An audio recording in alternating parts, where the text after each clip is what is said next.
31 जुलाई साल 2019। ये वो तारीख, वो खौफनाक दिन है जिसे बेंगलुरु पुलिस सहित वहां के लोकल लोगों के लिए भूल पाना नामुमकिन है। सुबह के करीब 5 बजे बेंगलुरु के कैंपागोडा इंटरनेशनल एयरपोर्ट के कंपाउंड में कुछ लोगों की नजर यहाँ एक लड़की पर पड़ती है। ये लड़की बुरी तरह से जख्मी मृत हालत में थी। चेहरा इतनी बुरी तरह कुचला गया कि पहचान कर पाना बहुत मुश्किल था। चारों तरफ खून ही खून था। ये खौफनाक नजारा देखते ही लोगों की भीड़ जमा होने लगी और फिर बेंगलुरु पुलिस को इस शव के बारे में बताया गया और पुलिस तुरंत दुर्घटना स्थल पर पहुंच गई और जांच से पता चला कि ये लड़की बेंगलुरु से नहीं बल्कि कोलकाता से ताल्लुक रखती है। लेकिन ये यहाँ आई कैसे? क्या हुआ इसके साथ? कौन था जिसने इतनी बेरहमी से इसे मौत के हवाले कर दिया? यही सब सवाल जो आपके मन में चल रहे हैं दोस्तों, वही पुलिस के दिमाग में भी थे। और इसके बाद जो खुलासा हुआ उसे जानकर तो हर किसी के पैरों तले जमीन खिसक गई। तो कहानी की मुख्य किरदार है पूजा सिंह डे, जो कि 32 साल की थी और कोलकाता में रहती थी। पहले पूजा बतौर मॉडल काम करती थी, लेकिन फिर इन्होंने होटल मैनेजमेंट का काम करना शुरू कर दिया। पूजा की शादी 7 साल पहले हो चुकी थी और ये अपने पति के साथ कोलकाता में रहती थी। 29 जुलाई 2019 को पूजा काम के सिलसिले में बेंगलोर जाने का फैसला करती है और बेंगलोर के कैंपागोडा इंटरनेशनल एयरपोर्ट पर उतरती है और फिर यहाँ से ओला कैब बुक करके होटल तक जाती है। रास्ते में कैब ड्राइवर और पूजा के बीच थोड़ी बहुत बात भी होती है। पूजा को ड्राइवर का बिहेवियर पसंद आता है, इसलिए वो होटल पहुंचने के बाद ड्राइवर से कहती है कि 31 जुलाई सुबह 4 बजे करीब तुम मुझे कैंपागोडा एयरपोर्ट तक छोड़ देना, क्योंकि मेरी कोलकाता के लिए फ्लाइट है। यहाँ दोनों पैसे वगैरह भी तय करते हैं और अपने अपने रास्ते निकल जाते हैं। 31 जुलाई 2019 की सुबह करीब 4 बजे पूजा अपने हस्बैंड को टेक्स्ट मैसेज कर अपने पहुंचने की टाइमिंग बताती है और फोन रख देती है। इधर कोलकाता में पूजा का हस्बैंड पूजा के आने का वेट करता है। टाइम गुजर जाता है लेकिन पूजा घर नहीं पहुंचती। दिन से शाम हो जाती है लेकिन पूजा का कोई भी अता पता नहीं होता।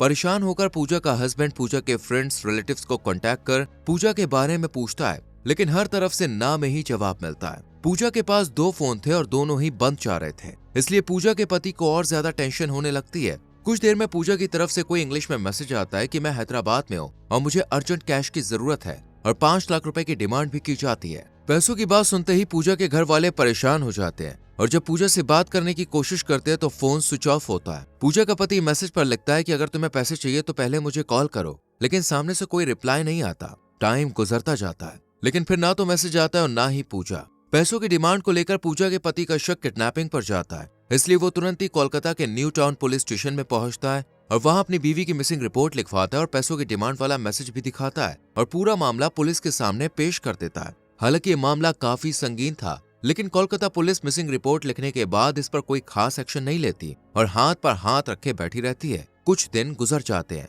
लेकिन कोलकाता पुलिस पूजा के बारे में कोई भी अपडेट उसके घर वालों तक नहीं पहुंचाती है। जहां एक तरफ कोलकाता पुलिस ने इस केस को ठंडे बस्ते में डाल दिया था, वहीं बेंगलुरु पुलिस में एक अलग ही हलचल मची हुई थी। दरअसल इन्हें 31 जुलाई 2019 को कैंपागोडा इंटरनेशनल एयरपोर्ट के कंपाउंड में एक महिला का शव मिला था। इसका चेहरा बुरी तरह से कुचला हुआ था, इसलिए पुलिस को इसकी पहचान नहीं हो पाती है। इस महिला के शव के पास ना तो कोई फोन था और ना ही कोई आइडेंटिटी, इसलिए मामला और ज्यादा उलझ चुका था कि आखिर ऐसे इसकी पहचान कैसे करें। लेकिन पुलिस हार नहीं मानती और शव की जितनी भी पहचान थी उसे दूसरे थानों में भी भेज देती है और पिछली मिसिंग रिपोर्ट थानों से मंगवाती है ताकि कोई सुराग मिल सके। लेकिन कहीं से कोई मदद नहीं मिलती, इसलिए पुलिस पूरे सम्मान के साथ इस शव का अंतिम संस्कार कर देती है और शव के पास जो सामान मौजूद था वो भी सुरक्षित रख दिया जाता है और जो शरीर पर टैटू बना था उसकी भी तस्वीर खींच ली जाती है। भले ही शव का अंतिम संस्कार कर दिया गया था, लेकिन अब भी बेंगलुरु पुलिस इस केस की तह तक जाने की कोशिश में लगी रहती है। इस केस को सुलझाने के लिए एक इन्वेस्टिगेशन टीम बनाई जाती है और यहाँ से शव के घर वालों का पता लगाने का सिलसिला शुरू हो जाता है। सबसे पहले पुलिस महिला के शरीर पर मौजूद टैटू की मदद से उसकी पहचान करने की कोशिश करती है, लेकिन हर कोशिश नाकाम हो जाती है। अब बारी आती है कपड़ों की, जिसकी मदद से महिला के घर वालों तक पहुंचा जा सकता था। पुलिस महिला के कपड़ों के ब्रांड का पता लगाती है और फिर उस ब्रांड आउटलेट पर जाकर देश में पिछले 2 सालों में इस साइज के किन किन लोगों ने कपड़ों की खरीदारी की है, उन सभी कस्टमर्स की डिटेल निकालना पुलिस अपना मोटिव बना लेती है और काफी दिन तक इसी पर खोजबीन चलती रहती है। इसी बीच पुलिस को पता चलता है कि इस ब्रांड की साइज के कपड़ों की खरीदारी कोलकाता में कुछ समय पहले की गई थी। इस क्लू के मिलते ही पुलिस कोलकाता आती है और सभी पुलिस स्टेशन में मिसिंग रिपोर्ट की जानकारी लेती है। सभी थाने से मिसिंग रिपोर्ट्स भेजी जाती है, जिन्हें स्टडी करने के बाद बेंगलुरु पुलिस को कुछ खास सबूत नहीं मिलता। लेकिन जब कोलकाता के न्यू टाउन पुलिस स्टेशन से मिसिंग रिपोर्ट मिलती है तो पुलिस के हाथ एक बड़ी जानकारी लग जाती है, क्योंकि इस रिपोर्ट में जिस तरह का होलिया महिला का बताया गया था वो काफी हद तक बेंगलोर में मिले शव से मिलता जुलता था। इसके अलावा मिसिंग रिपोर्ट 31 जुलाई को दर्ज कराई गई थी,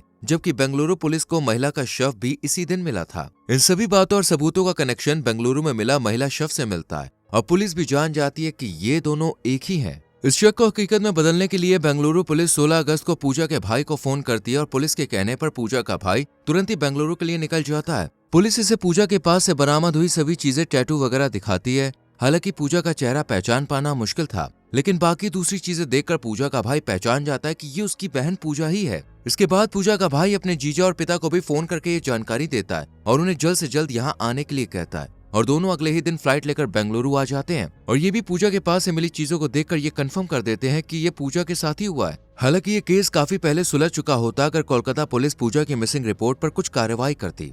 पूजा के पति ने बताया भी था कि पूजा बेंगलोर गई। ऐसे में कोलकाता पुलिस अगर बेंगलुरु पुलिस से कांटेक्ट कर पता लगाती तो शायद टाइम रहते पूजा का शव उसके घर वालों को मिल जाता और बेंगलुरु पुलिस को इतनी मेहनत नहीं करनी पड़ती। लेकिन कोलकाता पुलिस ने ऐसा कुछ भी नहीं किया। खैर, अब पूजा के केस का एक पहलू तो सुलझ चुका था कि पूजा किस परिवार से ताल्लुक रखती थी, लेकिन अभी भी दूसरा पहलू सुलझाना बाकी था जो बहुत इंपॉर्टेंट था, जिसमें पुलिस के सामने चुनौती थी पूजा के कातिल तक पहुंचने की। पूजा के ईमेल का एक्सेस पूजा के पति के पास भी था और इसी से पता चलता है कि पूजा ने बेंगलुरु में लैंडिंग के बाद एक ओला कैब बुक की थी।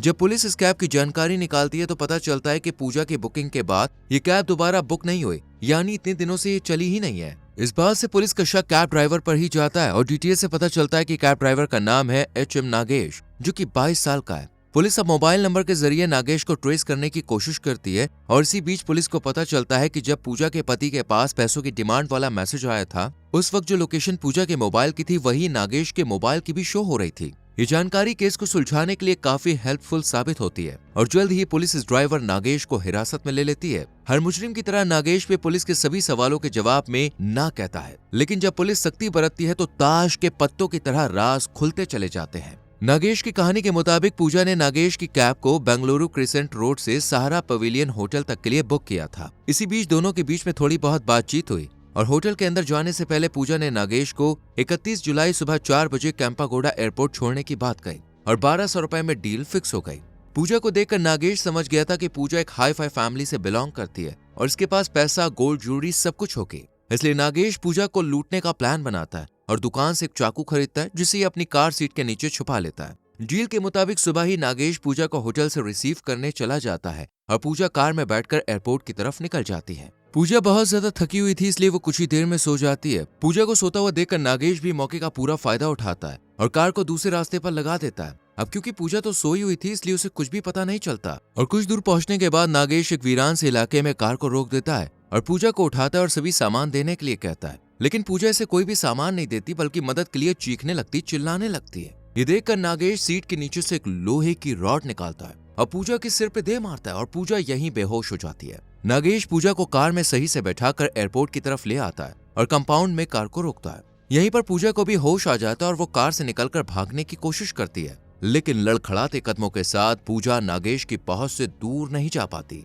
और नागेश इसे पकड़ लेता है और चाकू निकालकर इस पर हमला कर देता है। पूजा दर्द में चीखती है, लेकिन इतनी सुबह कोई भी इसकी चीखें नहीं सुन पाता। पोस्टमार्टम रिपोर्ट से पता चलता है कि नागेश ने पूजा के शरीर पर करीब 22 बार चाकू से हमले किए थे, लेकिन अब भी पूजा की धड़कनें चल रही थी। ये देखकर नागेश का गुस्सा और बढ़ जाता है और गुस्से में नागेश इस बार पास में पड़ा एक बड़ा सा पत्थर उठाकर पूजा के ब्रेस्ट पर मारता है। इतने घातक हमले और पत्थर की वजह से आखिरकार पूजा की सांसें थम जाती है। लेकिन अब नागेश को इस बात का डर सता रहा था कि कहीं पूजा के चेहरे से उसकी पहचान ना हो जाए, इसलिए नागेश बार बार पत्थर से पूजा का चेहरा बिगाड़ देता है। पूजा को मारने के बाद वो इसका सारा सामान अपने पास रख लेता है और उसकी उम्मीद के मुताबिक वैसा कुछ नहीं होता जैसा कि उसने सोच रखा था। पूजा के पास धन दौलत नहीं, बल्कि पर्स में सिर्फ एक 500 रुपए का नोट और 2 क्रेडिट कार्ड थे और साथ ही एक वीवो और एक एप्पल कंपनी का मोबाइल भी था। नागेश इन दोनों मोबाइल्स को अपने पास रखता है और पर्स से 500 रुपए निकालकर यहाँ से भाग जाता है। सबसे पहले नागेश वीवो मोबाइल का IMEI नंबर बदलवा देता है ताकि वो किसी भी तरह से फंस न जाए। इसके बाद वो एप्पल फोन को सस्ते दामों में बेचकर पैसे अपने पास रख लेता है। साथ ही पूजा के मोबाइल वॉलेट से 1000 रुपए भी अपने वॉलेट में ट्रांसफर कर लेता है। इस टाइम नागेश ने पूजा के पति को टूटी फूटी इंग्लिश में 5 लाख रुपए की डिमांड की थी,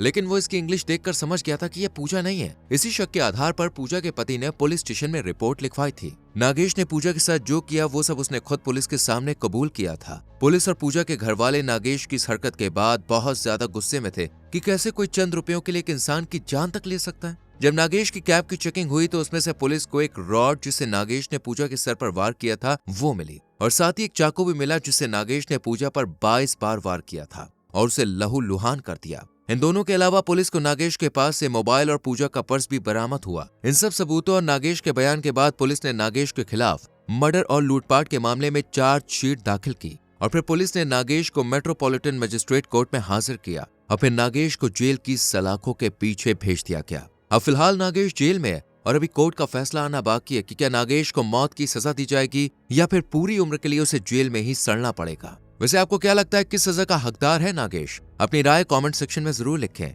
वीडियो अच्छी लगी हो तो लाइक और शेयर जरूर करें और चैनल को सब्सक्राइब करके बेल आइकॉन प्रेस करें जिससे आने वाली वीडियोस के नोटिफिकेशंस आपसे मिस ना हो। मिलते हैं आपसे अगली वीडियो में। Till then bye bye, take care.